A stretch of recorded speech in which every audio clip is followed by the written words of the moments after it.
राहुरी आणि बारामतीमध्ये ज्या काही विधानसभा निवडणुकीची पोटनिवडणूक लागली आहे त्यासोबत आणखी 10 विधान परिषदेच्या जागांसाठीच्या निवडणुकीची घोषणा झाली आहे. येत्या 12 तारखेला एकूण 9 ज्यांचा कार्यकाळ संपला होता विधान परिषदेच्या सदस्यत्वाचा त्या ठिकाणी आणि एक प्रज्ञा सातव यांच्या ठिकाणी अशा एकूण 10 विधान परिषदेचे आमदार ठरवण्याची निवडणूक अर्थात 12 तारखेला होणार आहे. पण या विधान परिषद निवडणुकीमध्ये कोणत्या नावाची चर्चा आहे? प्रज्ञा सातव ज्या काँग्रेसच्या यापूर्वी आमदार होत्या त्यांनी राजीनामा दिला आणि त्यानंतर त्या भारतीय जनता पार्टीमध्ये त्यांनी प्रवेश केला. त्यानंतर त्यांची परिस्थिती काय असेल? प्रज्ञा सातव पुन्हा आमदार होणार का? आणि एकूण कोणत्या नावाभोवती कोणत्या राजकीय पक्षाचं कसं बलाबल असेल या संदर्भात बोलण्यासाठी मी आज तुमच्या समोर आहे. नमस्कार, मी गोविंद शेळके आणि तुम्ही बघताय कट टू कट. खरं तर आपल्या सगळ्याला माहित आहे की मागच्या 2024 विधानसभेच्या निवडणुकीनंतर राज्यामध्ये जितक्याही निवडणुका झाल्या त्या सगळ्या निवडणुकांमध्ये भारतीय जनता पार्टीचा आणि त्यानंतर शिवसेनेचा अगदी वरचष्मा राहिलेला आहे. म्हणजे सुरुवातीच्या काळामध्ये नगरपालिका नगरपंचायतच्या निवडणुका असो, त्यानंतर विधानसभेपेक्षाही कदाचित मोठ्या असलेल्या महानगरपालिकेच्या निवडणुका असो, या निवडणुकामध्ये भारतीय जनता पार्टीचा टक्का राज्यामध्ये मोठ्या प्रमाणात वाढल्याचं चित्र आपल्याला पाहायला मिळालं होतं. या सगळ्या गोष्टी मी आता का सांगतोय? त्याचं कारण असं आहे की ज्या विधान परिषदेच्या 10 जागेसाठी 12 मे रोजी मतदान होणार आहे, या 10 जागेपैकी 9 जागावरती भारतीय जनता पार्टी, शिवसेना, एकनाथ शिंदे गट आणि अजित पवारांची राष्ट्रवादी काँग्रेस या गटाचे किंबहुना सत्ताधारी पक्षाचे आमदार होणार आहे. फक्त एकच जागेवरती महाविकास आघाडीचा म्हणजे कुठल्याही एका पक्षाला आमदारकी मिळणार नाही आहे. म्हणजे मी असं का म्हणतोय की जरी निवडून येणारा एखादा जो आमदार असेल महाविकास आघाडीमधला, तो जरी कुठल्या एका पक्षाचा असला तरी तो एका पक्षावरती निवडून येत नाहीये. कारण आपल्याला माहित आहे की एका आमदाराला विधान परिषदेच्या किमान 29 मताचा कोटा ठरलेला आहे. म्हणजे 29 आमदारांनी मतदान केल्यानंतर एक विधान परिषदेचा आमदार निवडून जाऊ शकतो. आणि आपण जर आताचं संख्याबळ बघितलं तर महाविकास आघाडीकडे असलेल्या शिवसेना, उद्धव बाळासाहेब ठाकरे गट, त्यानंतर काँग्रेस आणि शरद पवारांची राष्ट्रवादी असे मिळून एकूण 46 आमदार आहेत. अर्थात 29 म्हणजे अगदी एक आमदार हा पुन्हा एकदा महाविकास आघाडीतून निवडून जाऊ शकतो. जसं राज्यसभेमध्ये झालं की तिथे सुद्धा एकच खासदार होणार होता आणि ते शरद पवार यांचा नंबर तिकडे लागला. आता बारी कदाचित शिवसेनेची आवश्यकता आहे आणि या नावावरती शिक्कामोर्तब होऊ शकतं. ते नाव असेल कदाचित उद्धव ठाकरे यांचं. कारण या तिन्ही पक्षामध्ये एकमत होणं फार गरजेचं आहे. आणि जर ते नाही झालं तर कोणतेही 2 पक्ष म्हणजे अगदी सांगायचं झालं तर उद्धव बाळासाहेब ठाकरे आणि राष्ट्रवादी काँग्रेस एकत्र आले तर त्यांचा एक आमदार निवडून येऊ शकतो. काँग्रेस आणि उद्धव बाळासाहेब ठाकरे गट एकत्र झाले तरी त्यांचा एकच आमदार होऊ शकतो. पण काँग्रेस आणि राष्ट्रवादी जर एकत्र आले तर त्या 2 पक्षाकडून मात्र एक आमदार होणं शक्य नाही. त्यामुळे महाविकास आघाडीचा फक्त एक आमदार होऊ शकतो. आणि आता ज्यांच्या नावावरती शिक्कामोर्तब होत आहे ते अर्थात नाव आहे उद्धव बाळासाहेब ठाकरे.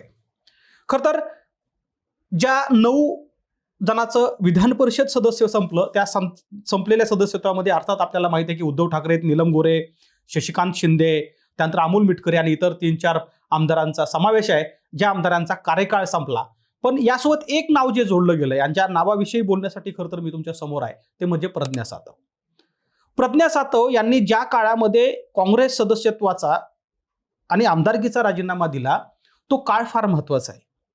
म्हणजे जर प्रज्ञा सातव यांनी त्या काळामध्ये काँग्रेसच्या आमदारकीचा राजीनामा दिला नसता तर कदाचित काँग्रेसचा विधान परिषदेचा विरोधी पक्षनेता ठरला असता. आणि सध्या आपल्याला माहिती आहे की राज्यामध्ये जिथं विधानसभेला सुद्धा विरोधी पक्षनेता नाही आहे तिथे विधान परिषदेला तरी किमान एक विरोधी पक्षनेता आपल्याला पाहायला मिळाला असता. अर्थात अंबादास दानवे यांच्यानंतर काँग्रेसचा विधान परिषदेचा विरोधी पक्षनेता राहिला असता ज्यामध्ये बंटी पाटील यांच्या नावाची चर्चा होती. मात्र तसं झालं नाही. भारतीय जनता पार्टीच्या संपर्कात असलेल्या प्रज्ञा सातव यांनी स्वतःच्या काँग्रेस सदस्यत्वाचा राजीनामा दिला आणि त्यांचा जो काही कार्यकाळ होता तो अगदी 27 जुलै 2030 पर्यंतचा असताना सुद्धा त्यांनी त्यापूर्वीच राजीनामा दिला आणि या ठिकाणी आता पोटनिवडणूक होती आहे. आणि म्हणून खरं तर ज्यांच्या राजीनामा दिल्यानंतर रिक्त झालेल्या जागेवरती जी पोटनिवडणूक होणार आहे त्या पोटनिवडणुकीची गंमत अशी आहे की त्या जागेवर पुन्हा एकदा प्रज्ञा सातव याच पुन्हा आमदार होतील अशी दाट शक्यता आहे. कारण स्वाभाविक आहे की त्यांनी जो काही त्याग केला त्यांच्या आमदारकीचा तो भारतीय जनता पार्टीसाठी होता आणि आता ज्यावेळी ही पोटनिवडणूक पुढे येते आहे त्या पोटनिवडणुकीमध्ये पुन्हा त्याच जागेवर प्रज्ञा सातव निवडून जातात की पुन्हा या फ्रेश म्हणजे त्यांना पुढचा कार्यकाळ वाढवून घेण्यासाठी त्याची मदत होऊ शकते. ते या 9 जागेवर निवडणूक लढतात हे पाहणं महत्त्वाचं असणार आहे. आता यातली गंमत आपल्या सगळ्याला माहित आहे की भारतीय जनता पार्टीकडे 132 आमदार होते, त्यातल्या शिवाजीराव कर्डिले यांचं निधन झालं. मात्र त्या ठिकाणी जी काही निवडणूक होती आहे त्या निवडणुकीचा निकाल आधी 5 मेला होणार आहे आणि अर्थात तिथे एक भारतीय जनता पार्टीचा आमदार वाढेल अशी शक्यता जास्त आहे. त्यामुळे तो 132चा आकडा कायम असेल. शिवसेनेकडे एकूण 57 म्हणजे एकनाथ शिंदे यांच्याकडे 57 आमदारांची संख्या आहे आणि अजित पवारांकडे 40 म्हणजे 41 आमदार होते, पण स्वतः अजित पवारांचं अकाली मृत्यू झाल्यानंतर तिथे सुद्धा 40 आहे. खरं तर या निवडणुकीचा जी काही रचना करण्यात आली आहे ती अशीच आहे की महाराष्ट्रामध्ये 288 पैकी 2 आमदारांच्या निधनानंतर रिक्त झालेल्या जागेवरती पोटनिवडणूक पूर्ण होईल, तिथला निकाल लागेल आणि त्या निकालानंतर 12 मे रोजी ही प्रक्रिया पूर्ण होणार आहे.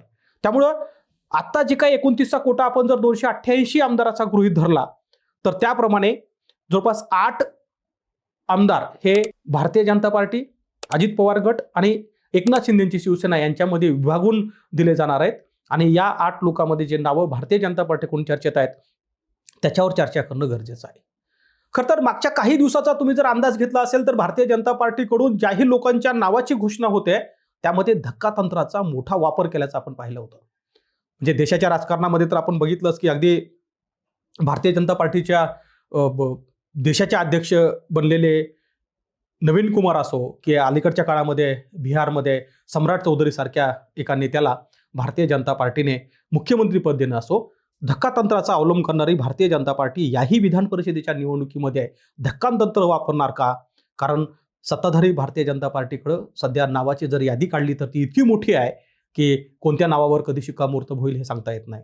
आणि अलीकडच्या काळामध्ये आपण जर राज्यसभेवर निवडून गेलेल्या लोकांच्या नावावर कटाक्ष टाकला तर एक गोष्ट लक्षात येईल की ज्या नावावरती खरं तर चर्चा झाली होती, ज्या नावाला कोर कमिटीनं भाजपच्या म्हणजे प्रदेश कोर कमिटीनं अनुमती दिली होती, केंद्र सरकारला किंवा भारतीय जनता पार्टीच्या वरिष्ठांना जी यादी देण्यात आली होती त्यातल्या कुठल्याही नावाच्या व्यक्तीला खरं तर राज्यसभेचं सदस्यत्व मिळालं नाही.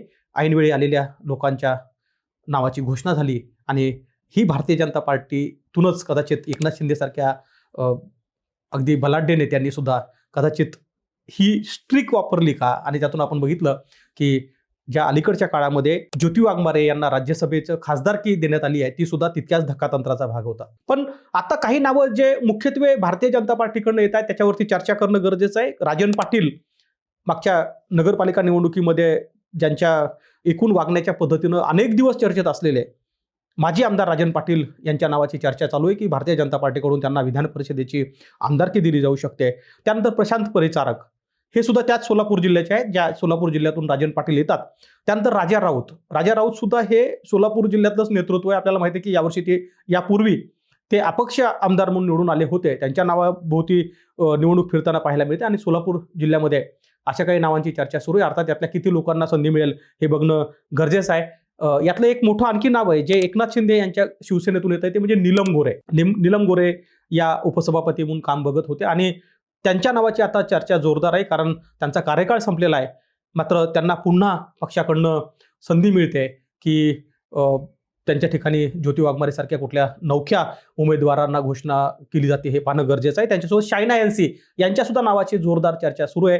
अर्थात ही नावं जरी आपण आता घेत असलो तरी एक गोष्ट मात्र समजून घेतली पाहिजे की अलीकडच्या काळामध्ये राजकारणामध्ये धक्कातंत्राची जी काही नवीन स्ट्रिक वापरण्यात येते आहे ती पदोपदी पाहायला मिळते. म्हणजे नगरपालिकाच्या निवडणुकीपासून जर आपण ज्या लोकांना उमेदवारी देण्यात आल्या होत्या तिथपासून इथपर्यंत जर बघितलं तर अनेक नवख्या लोकांना संधी देण्यासाठी पक्ष जास्त सकारात्मक असल्याचं आपल्याला पाहायला मिळतं. त्यामुळं आता जी काही विधान परिषदेच्या 9 आणि पोटनिवडणूक अशी 10 जागा जर आपण विचार केला तर या 10 जागावरती पुन्हा कोणते चेहरे पाहायला मिळू शकतील या संदर्भात सध्या चर्चा सुरू आहे. एक मात्र खरं आहे की महाविकास आघाडीची जी सध्याची अवस्था आहे ती फार बिकट आहे.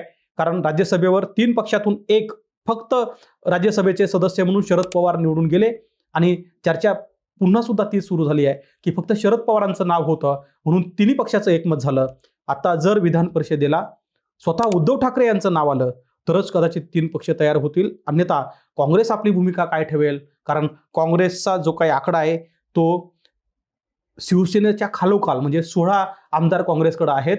तर मग त्यांना नेमकं काय त्यांचं प्रतिनिधित्व पुढे दिलं जाऊ शकतं का हे पाहणं गरजेचं आहे. एक मात्र खरं की 12 तारखेला जो काही निकाल लागणार आहे त्या निकालामध्ये महाविकास आघाडीचं जर एकमत झालं नाही तर आत्तापर्यंत आपण बघितलं होतं की जसं 2022ला एकनाथ शिंदे यांनी शिवसेनेतून बंड केलं आणि तो बंड करण्याचा जो दिवस होता तो अर्थात तोच होता ज्या दिवशी अनेक शिवसेनेच्या आमदारांनी खरं तर भाजपला मतदान केलं. धनंजय महाडिकसारखा कोल्हापूरच्या मातीतून येणारा एक खासदार पुढे केंद्रात निवडून गेला आणि तेच धक्कातंत्र अथवा क्रॉस वोटिंग जी भारतीय जनता पार्टीने करून आणली होती तशी क्रॉस वोटिंग सुद्धा या निवडणुकीमध्ये पाहायला मिळू शकते.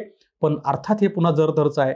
जर महाविकास आघाडीकडनं नेमका कोणता उमेदवार येतो आणि हे उमेदवार देण्याचं जे काही काम आहे ते अर्थात 30 तारखेपर्यंत पूर्ण होणार आहे. त्यामुळे पुढचे 15 दिवस आपल्याला बघावं लागेल की सत्ताधारी भारतीय जनता पार्टी, शिवसेना आणि अजित पवारांच्या राष्ट्रवादी सोबतच महाविकास आघाडीकडून नेमके कोणते नेते येतात आणि ही 10 आमदार कोणते असतील जे आपल्याला नव्यानं विधान परिषदेमध्ये पाहायला मिळू शकतात. धन्यवाद.